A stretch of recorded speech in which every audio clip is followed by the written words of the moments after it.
What is cooking today in the wide-eyed way? It is pink coleslaw. What the hell is pink coleslaw? Well, it just goes that colour because of the things that we're putting into it. My name is Natasha Hodge. I'm here to help you get the best from every single day of your life, and that means putting in the best food, always. So why would you make your own coleslaw? Because you're in charge of the ingredients, and there's no emulsifiers, and there's no muck and chemicals and bulking agents in the stuff that you buy in the shops.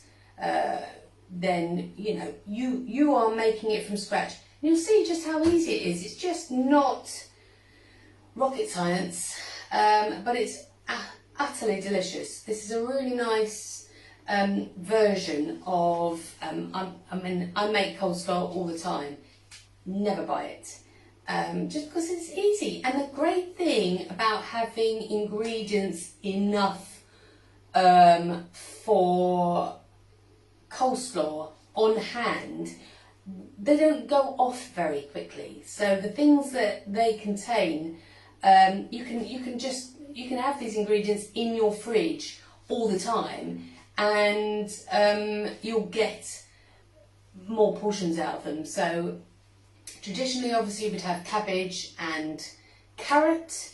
Today, for the sweetness factor, instead of the carrot, then I am using apple. And a note about fruit, I go on about it, and I want you to not have this idea that fruit is brilliantly healthy, because it isn't, and we just don't need loads of fruit in our lives. But if you're going to eat fruit, and plenty of you do, if you're going to eat fruit, then you eat it in its entirety. So when we grate it, it's still a food that's going to be broken down when we chew it. And so having something like a smoothie or a juice is taking out all the goodness of that fruit and mainlining the sugar into your liver, and you don't want that. So never drink fruit juice, and never puree it or have it in a smoothie. General rule of thumb, don't have a smoothie. Eat the stuff whole, because you can't eat as much of it, and therefore it's not doing as much damage. Unfortunately, yes, fruit does give you damage. Anyway, let's get to it. To be honest, I can be chatting away about nutrition while I'm making this. Now, my red cabbage is looking a little bit on the sad side, to be honest, but it's just the outer leaves. There's nothing wrong with it. A purple cabbage is going to have more antioxidants in it. So different coloured foods have different antioxidants. So mix them up a bit. Obviously you've got the orange in carrots, you can get purple carrots as well. This is pretty much the beetroot, the cabbage and the red onion are all red, and it's the beetroot that turns it pink. Apple wise, hopefully they'd be seasonal, but because these aren't, these have been grown last autumn and then stored. So we get fruit all year round. So health wise, not great, but nice for taste, but not great on the nutrition front. They will be depleted by now.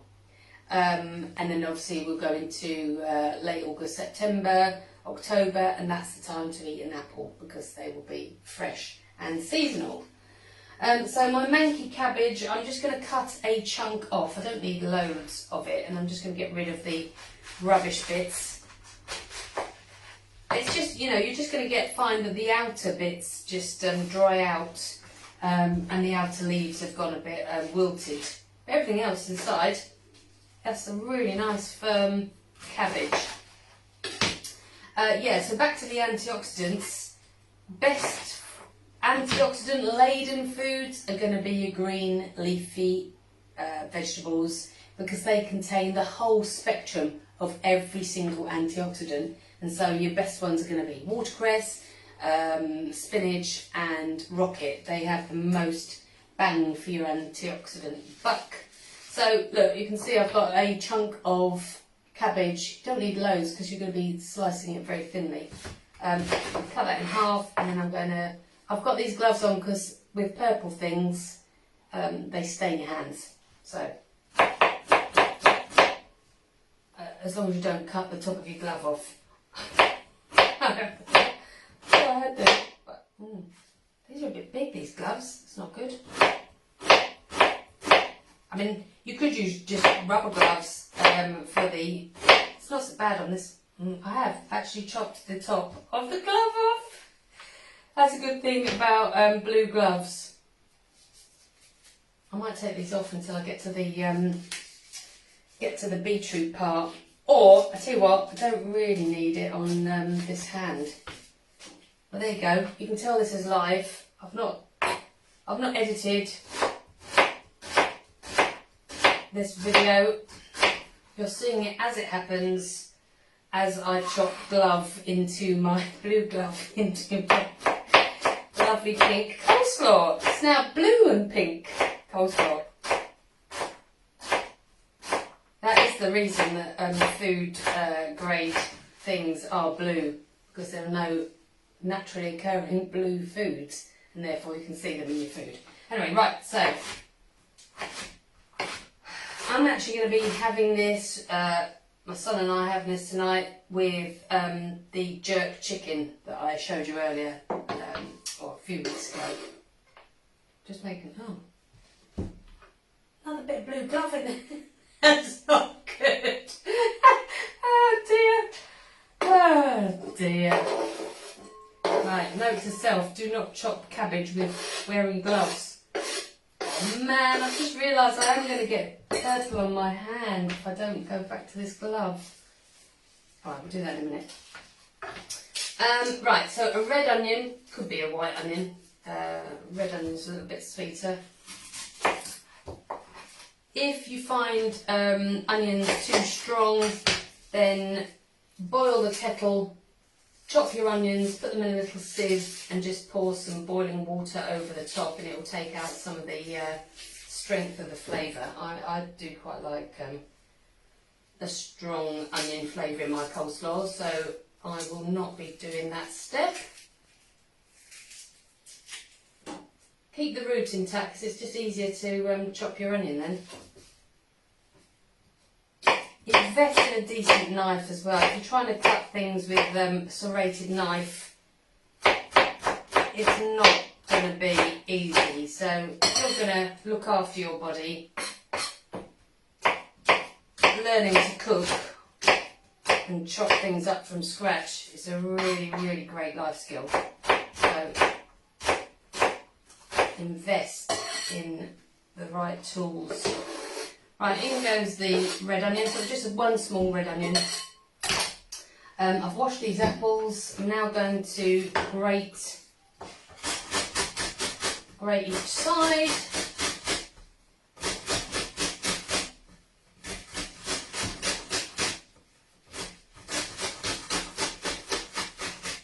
Yeah, so always eat, try and eat whole foods, things that haven't been messed with. It's gone all over the show. There was a panorama programme on last week, and I was interviewed about it on the radio because finally, we're getting this message through that it's the processed food that is causing every single human health problem that we're currently experiencing. I mean, a half-an-hour programme that maybe not that many people saw, obviously a few million, that not many people saw, and such an important subject because it's literally life and death, and yet that isn't being talked about, is it? Not enough anyway. Right, let me see if I can try and get this glove back on. Glove that's missing the tip now. Luckily not in my coleslaw. Right, I've got a little bit of a blemish on the side of this, so I'm just going to get rid of that. Yeah, I'm going to leave the roots, the sprouting bits on, and just cut the root off. do love beetroot, but it is a blooming messy job. Right, and then I'm just going to peel the skin off. Such a lovely colour, isn't it? I mean, you could use the other type of beetroots that have the rings in them, and all different coloured beetroots, isn't there, you can buy. These ones were organic. A bunch of, yeah, it's messy. And obviously I've got a an apron on. I really hope I don't flick. It does go everywhere. Don't let it put you off though, because it is such a nice flavour in this coleslaw. Even if you're not a massive fan of beetroot, it's nice in this. You can't really taste the a strong flavour of beetroot, because the sort of other things overtake it. Right, I'm just going to try and keep away from it.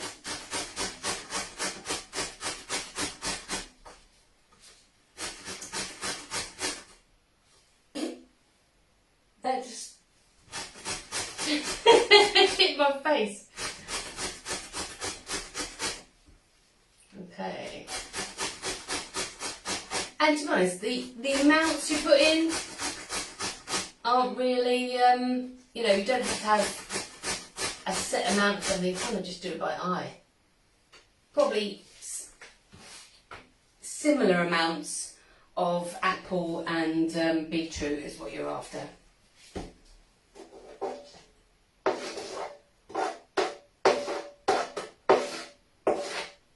Okay. Right, so that's a right old mess. Actually, might leave it on there, I don't mind. Let's get rid of those gloves now. God, I've got it everywhere.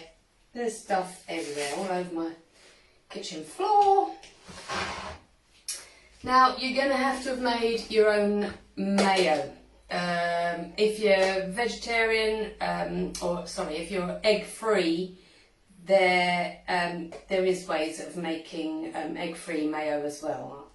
And if you are vegetarian, if you're vegan, or you're avoiding eggs, or allergy to eggs, then just DM me and I will send you that recipe. Because actually, it is a nice. The egg-free mayo is very nice. This one is fantastic. So homemade mayo. Check out the video on YouTube how to make it. Some sea salt. Oh no, I've got thinking beetroot up my wall. That's not good. Take it off before it stains. It is white down paint, so that's good. Right, so again, it's the amount of mayo you use is up to you. 1, 2. And the salt in it will make it kind of amalgamate even more. So, oh, here comes the pink.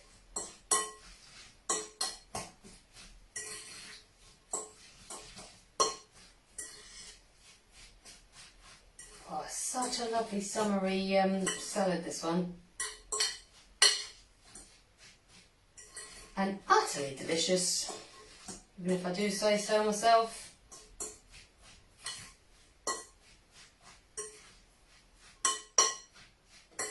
Right, so apart from the fact that I chopped the end of my glove off and made a mess with the beetroot, that's pretty simple to make, isn't it? So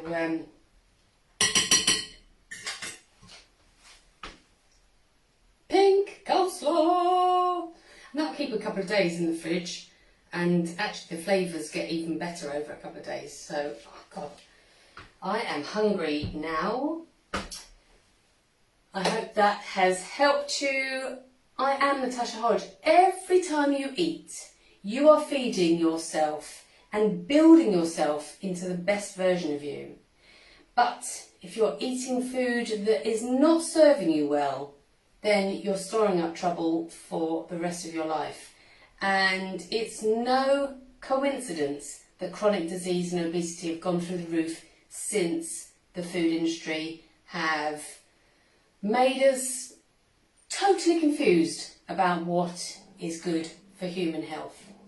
I'm here to help you get that information, and if you want to know more or you want to start on your own low carb fasting journey, then DM me and I will give you the link for the free video series that I've done, and I'm getting great feedback on that. You take care of yourselves, and I will of course see you all next time.